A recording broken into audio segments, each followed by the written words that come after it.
Netanyahu bu Tanaduna Hatkani Haikhre Iran wasakhre. Middle East thok liba lana sige tara tarukni suba numitta Iran na makhata na Israel da attack chatharupaga loinana Israel gi Prime Minister Benjamin Netanyahu Tanaduna Hatkani Haikhre Iran wasakhre.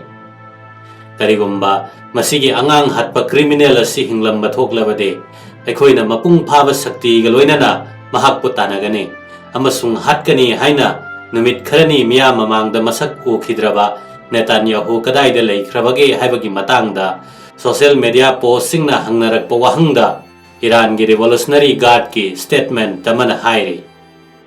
Mars 12 gi video da Netanyahu gi khusa taruk panba ukhiba dudagi madu artificial intelligence sizinaraga edit tawthokpa oigani haibagi chingnaba phongdoktuna user kaya marumna nungnang basing phongdok lakhibani.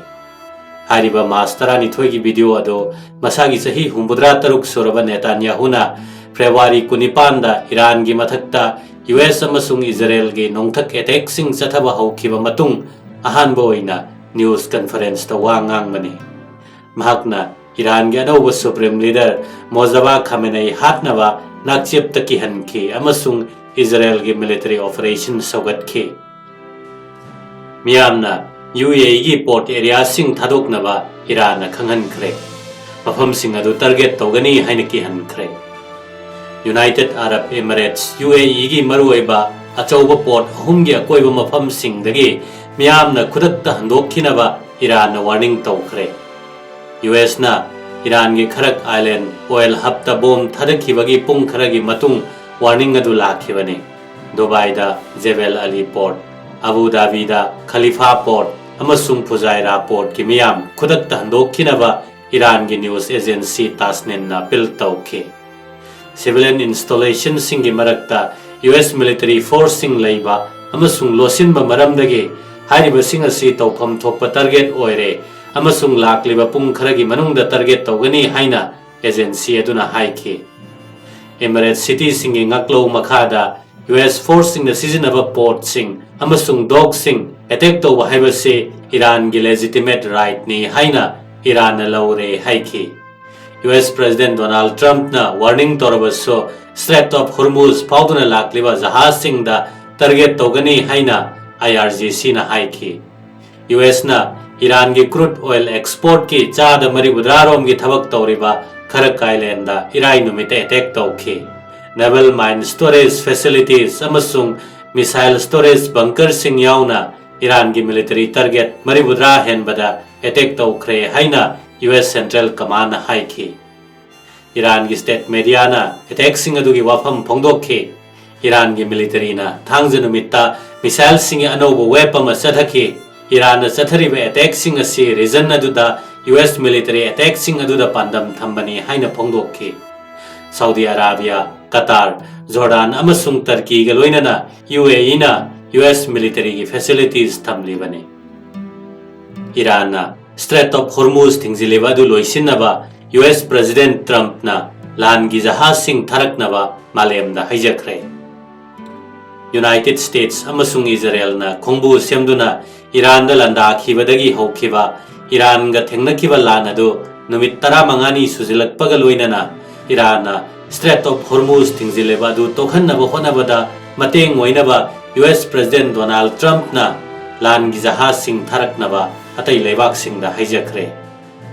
US Navy na Strait adu phauduna chatpa oil tanker sing escort tawba thuna horagani haina hana Trump na haikhe.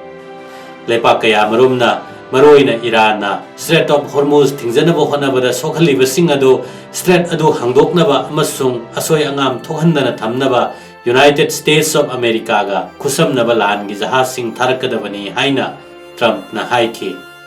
US President aduna Iran gi military gi tawbangamba punnamak chada chama thugai khre haikhe.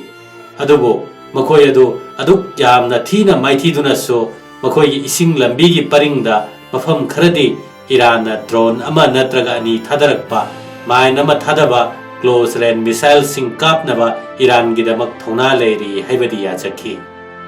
US President aduna China, France, Japan, South Korea, UK amasung atai singda lebak kamana Hormuz makhata na kihandanaba mafam aduda lan gi jahazsing tharkani haina asa tawi haikhi.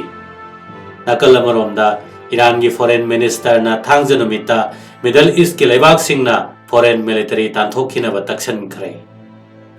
Strait of Hormuz ase hangdok hanabagidamak leibak taret ka wari sanari haina President Trump na haikhi.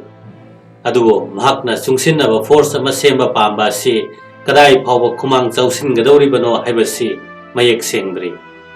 Tokhaina Financial Times ki interview amada President Trump na mahakki appeal asida pakhum piraktrabani Military Alliance North Atlantic Treaty Organization NATO tungidamak afaba oiroi haina warning tawkhi. Trump na appeal tawbaduda China su yaukhi. Adubo China gi oinadi Strait of Hormuz ta thau hondokpagi thabak chathaba yanabagidamak lan hana lepiu haina appeal tawkhi. Trump ki appeal asina maram oiduna European Union gi foreign minister sing unaduna wa tanakhre. Maduda German gi foreign minister Johann Wadephul na United States amasung Israel na military gi oina thamliba pandam ase karamba tangkak mapung phare haina logadoribano haibado hana mayek sengna takpa ma changi haina phongdokhi. Hena mayek sengbo wafam kaya aikhoina darkar oi haikhe. Masigi lan ase NATO ga mari amata leinade masi NATO gi lan nate. NATO ase masagi area da alliance singa thokna bagidamak leibani haina Germany gi chancellor Friedrich Merz ki spokesperson Stephen Cornelius na phongdokhi. Trump na phongdokhi wafam madu aikhoina tare. Adubo lan ase tawdringaida United States na aikoi wa tanaramba leite. Maram aduna masi NATO gi natraga German sarkar ga mari leinaba hiram amatta natte haina phongdokhi. Estonia gi foreign minister Max Tasakna na Trump ki lalongi oiba pandam masi karino amasung mahaki plan si karino haibadu Europe ta leiriba US ki allies singna khangba pami haina phongdokhi. US amasung Israel na Iran gi mayokta tawba lana sida Europe ki leibak khara khaktana phongna yaningdaba phongdokli. Ataidi paukhum pibada chekchinna tawri. President Trump na Strait of Hormuz ta jahaz thajalaknaba pil tawriba si mateng macha amakhaktang nijabani haina phongdokhibani. European Union da yaudaba United Kingdom gi oinadi hena pakthok chauthokpa lan da yauba pamde haina phongdokli. UK gi Prime Minister Keir Starmer hena pakthok chauthokpa lan da makhoi yauba sukpam pamde. Adubu US amadi Europe ta amasung Gulf ta leiriba allies singa wari di sanari haina phongdokhi.